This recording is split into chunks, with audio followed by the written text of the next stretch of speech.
Good morning for the Second Age of Reason. We are here this morning to talk about the Great Lie.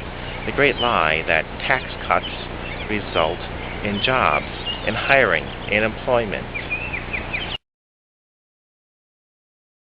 People who use this line seem to be totally ignorant of certain business and accounting practices and the way it works in the world of finance.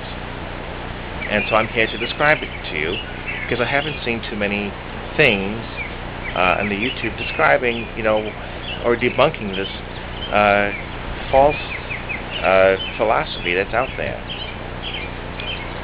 So let me give you a little bit of background.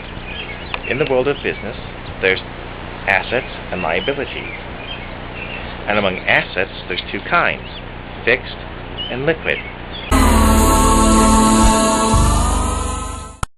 Now, fixed assets are your factory, your equipment, your land.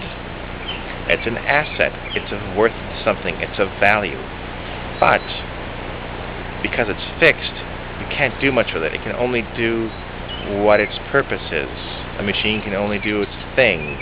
The land can only contain a building, and the building can only contain equipment or people or whatever.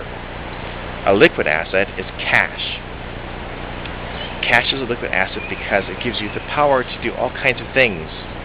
You can spend it, you could not spend it.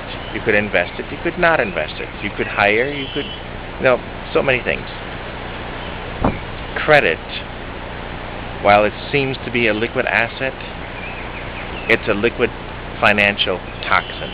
So credit is not good. What I had heard from a businessman is that cash is king.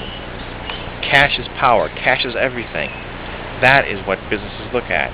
And the only reason that business and conservatives push tax cuts is that it is more liquid asset in their hands. The question then is, what will they do with the liquid asset? Any business person knows that labor, employees, are not an asset. They are overhead. They are an expense. They are a liability. So, the chances of an employer, a business, hiring is not very likely if they have liquid assets.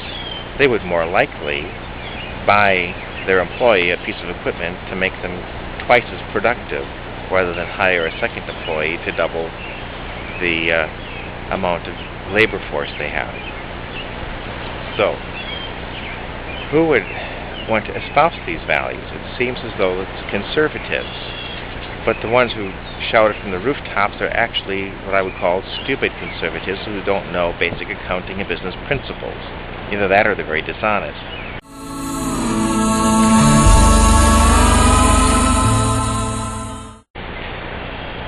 So the smart conservatives already know this, but they just let the stupid conservatives rant on about it and hope to reap the rewards of the reduced tax rate and the liquid assets in their hands.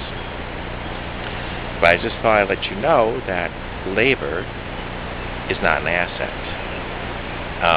The only way that they sometimes add labor is they'll add contractors and consultants because that's not considered an employee. It's more of a rental, like a piece of equipment. And outsourcing and offshoring keeps that cost down, and they can terminate that agreement at any time, which gives them more flexibility.